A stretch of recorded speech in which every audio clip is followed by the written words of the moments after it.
नमस्कार दोस्तों, मैं अरविंद सिंह। एक बार फिर सिबली को लेकर बातचीत करते हैं। आखिर सिबली की जांच रिपोर्ट का क्या हुआ? शासन के आदेश से तीन तीन जांच कमेटियां बैठी। एक तो मुख्यमंत्री कार्यालय के आदेश पर जो कमिश्नर आजमगढ़ को आदेश दिया गया जांच कमेटी जिसके आधार पर बनी, और उसमें रोहित कुमार जो एक्स्ट्रा मजिस्ट्रेट हैं आजमगढ़ प्रथम एक्स्ट्रा मजिस्ट्रेट, उनकी अध्यक्षता में उसमें सीटीओ हैं और डिवाइस हैं। यह कमेटी ने क्या किया, अब तक क्या डेवलपमेंट रहा? दूसरा, जो उच्च शिक्षा अनुभाग 6 के आदेश से डायरेक्टर हायर एजुकेशन है जो कमेटी बनाया, जेडी हायर एजुकेशन और क्षेत्रीय उच्च शिक्षा अधिकारी के कंबाइंड, तो वो कमेटी क्या की? और तीसरा, जो राजभवन ने जो आदेश दिया था उसमें कुलपति के यहाँ जांच करने के लिए, उसकी क्या स्थिति है? तो मित्रों, ये इस पे बातचीत आगे हमें करने की ज़रूरत है और इसका अपडेट जानने की ज़रूरत है कि इस पे क्या हुआ। तो जो जनपद स्तर की जो 3 सदस्यीय कमेटी थी, उस कमेटी ने एक चिट्ठी तहसीलदार सदर को दिया था, एसडीएम सदर को दिया था कि जो 52 लोगों की जो नियुक्तियां जो सिबली का मैनेजमेंट ने किया है, उसमें से कितने ऐसे लोग हैं जो मैनेजमेंट के रिश्तेदारियों में पड़ते हैं, उनके निकट संबंधियों में पड़ते हैं, उनके रिश्ते हैं, यानी भाई भतीजावाद का जो आरोप लगा था, उस आरोप की पुष्टि के लिए जो जांच दी गई थी करने के लिए, वो तहसीलदार सदर को। तो तहसीलदार सदर ने ये जानकारी मिली है कि वो रिपोर्ट एसडीएम को दिया और एसडीएम ने सीटीओ को, यानी जो इंक्वायरी कमेटी है उसके समक्ष प्रस्तुत कर दिया अपनी रिपोर्ट। और उस रिपोर्ट के हवाले से अभी जानकारी मिल पाएगी कि क्या डेवलपमेंट हो गया। लेकिन इतना डेवलपमेंट है कि उसमें रिपोर्ट पहुंच चुकी है और जो शिकायत की गई थी उसमें बहुत हद तक शिकायतें सच के करीब मिल रही हैं, ऐसा अनुमान लगाया जा रहा है। ऐसा सूत्रों के हवाले से जानकारी मिल रही है कि जो शिकायतें की गई थी भाई भतीजावाद की और बाकी चीज़ों का जो रिलेशंस को लेकर थी, वो उसमें बहुत कुछ बिल्कुल सूत्र जो बता रहे हैं कि उसमें आ गया है। तो एक तो ये है। दूसरी बात कि जो नियुक्ति प्रक्रिया अपनाई गई है सिवली कॉलेज में जो सहायक प्रोफेसरों की, क्या वो नियुक्ति प्रक्रिया उचित है? क्या वो नियुक्ति प्रक्रिया त्रुटिपूर्ण है?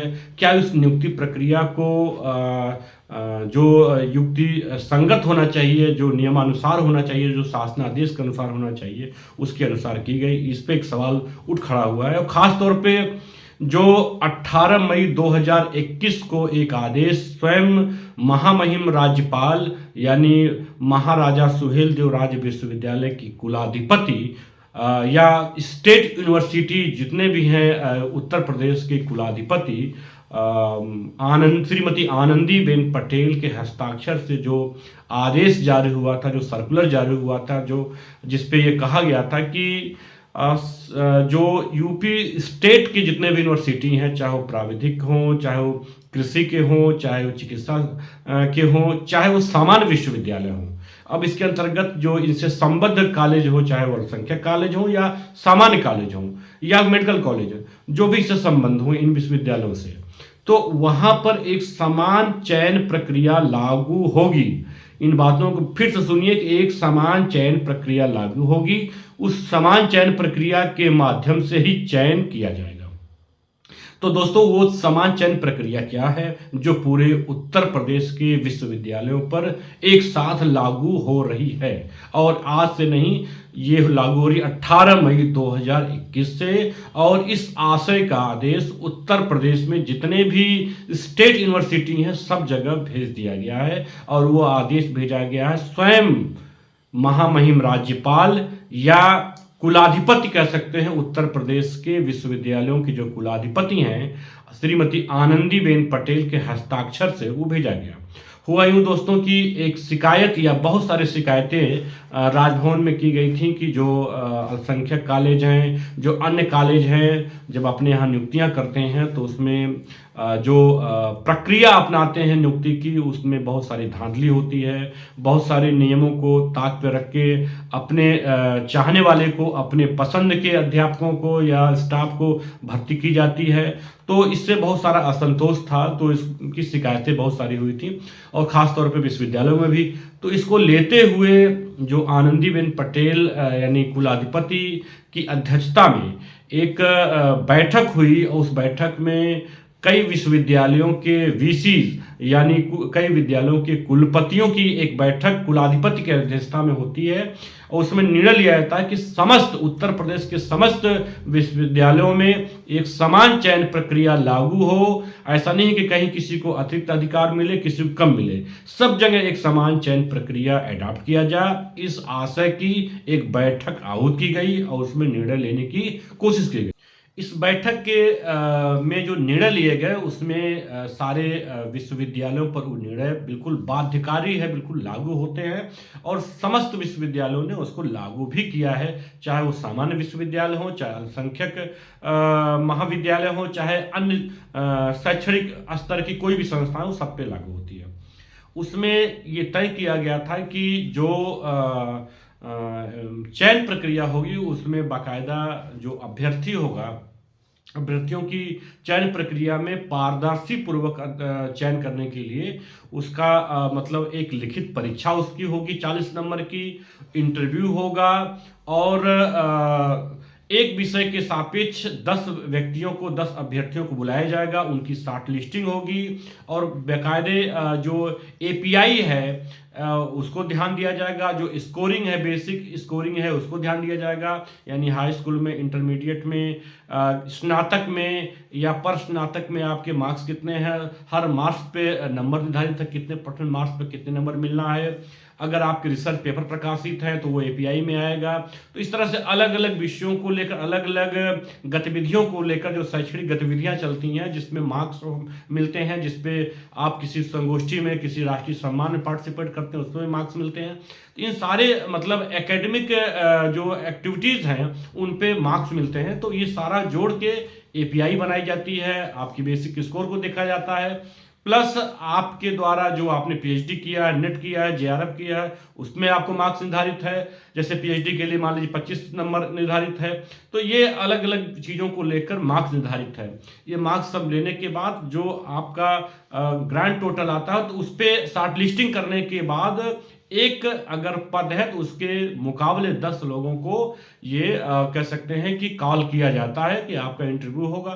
तो ये इंटरव्यू लेने के बाद, कॉल करने के बाद जो इंटरव्यू होता है तो उसके बाद की जो प्रक्रिया है कि 40 नंबर का एक लिखित परीक्षा होती है, यानी 40 नंबर का एक लिखित परीक्षा होना अनिवार्य है और उस लिखित परीक्षा के द्वारा जब टोटल मार्क्स निकाला जाता है, ग्रांड टोटल, तब जाके उसमें देखा जाता है कि उसमें सर्वाधिक नंबर किसका आ रहा है और उसी व्यक्ति का चयन होता है। या 1 से 2 व्यक्ति का चयन करेंगे और उसमें से एक वेटिंग कर देंगे और एक आदमी का चयन कर देंगे। अगर वो किन्हीं कारणों से अगर नहीं ज्वाइन कर रहा है, नहीं वो कर रहा है, दूसरा जो सेकंड होगा उसको फिर ज्वाइनिंग कराते हैं। तो ये एक पूरी प्रक्रिया है। इस पूरी प्रक्रिया यानी आपको साक्षात्कार के साथ साथ लिखित परीक्षा, रिटन एग्जामिनेशन कराना अनिवार्य है। यह इस बात को इस आदेश में उल्लिखित किया गया है जो राजभवन के द्वारा 18 मई 2021 को जारी हुआ है। अब इस आदेश का पालन लखनऊ विश्वविद्यालय के अंतर्गत जितने भी अल्पसंख्यक कॉलेज हैं, उदाहरण के लिए जैसे सीआईपीजी कॉलेज लखनऊ है, दूसरा मुमताज पीजी कॉलेज है जो डालीगंज के पास पड़ता है। तो ये कह सकते हैं कि यहाँ पर भी ये लागू हुआ और उन्होंने अपने यहाँ भर्तियाँ हमारे समय में किया, 1-2 महीने के भीतर किया। कुछ जगह भर्तियाँ चल भी रही हैं तो वो बाकायदा अपने यहाँ ये सारी फॉर्मेलिटी पूरी करते हुए लिखित परीक्षा करा रही हैं, यानी लिखित परीक्षा भी उनके यहाँ हुई। बाकी फॉर्मेलिटी, इंटरव्यू और एपीआई देखने के अलावा एक 40 नंबर का लिखित परीक्षा भी हो रही है, यानी बगैर लिखित परीक्षा का ये पूरी प्रक्रिया कंप्लीट नहीं मानी जाएगी। इस शासनादेश के आधार पर ये बातें कही जा रही हैं।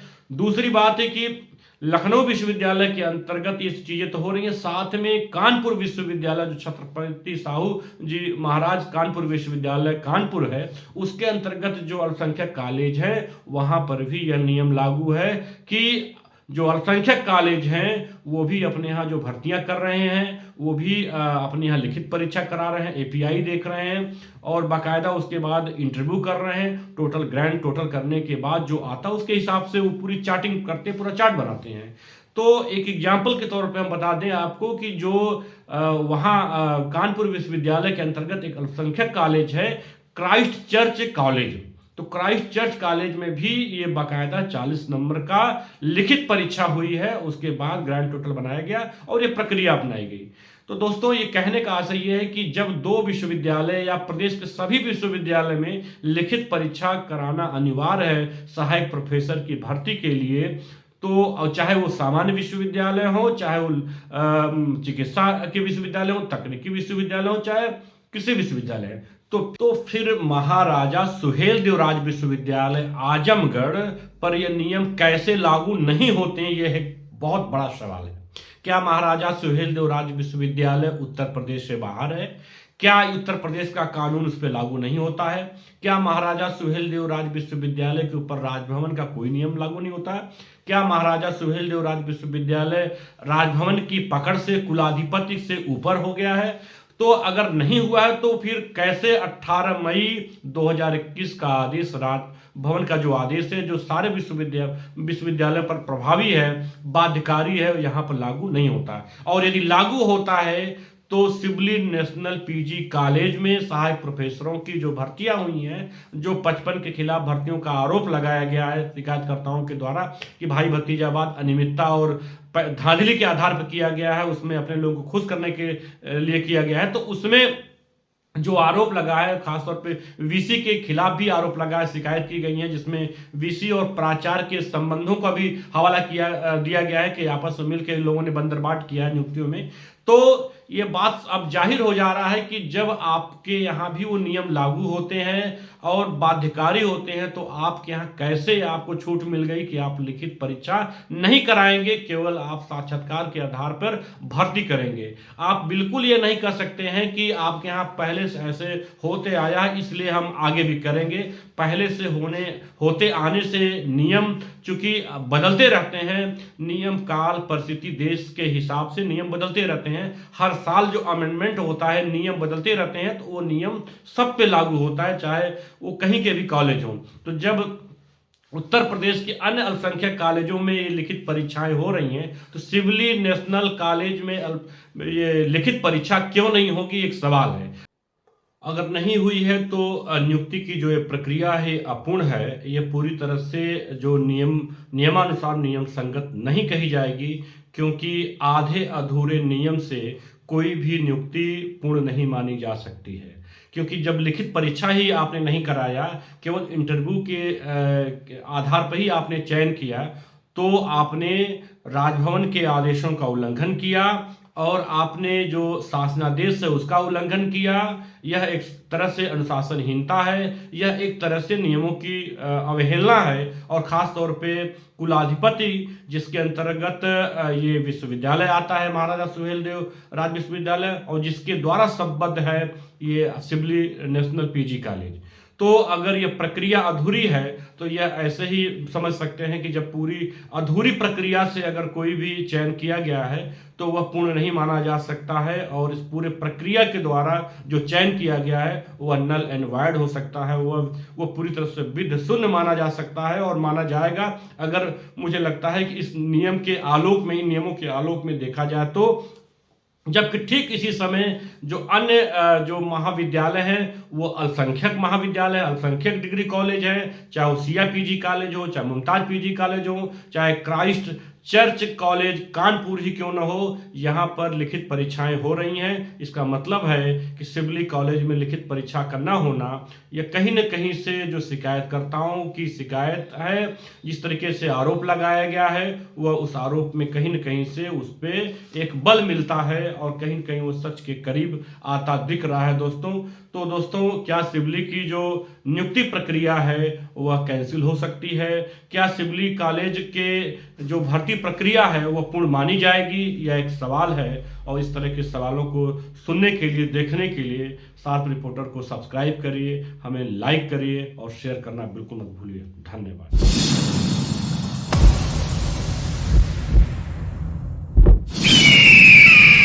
आप देख रहे हैं शार्प रिपोर्टर।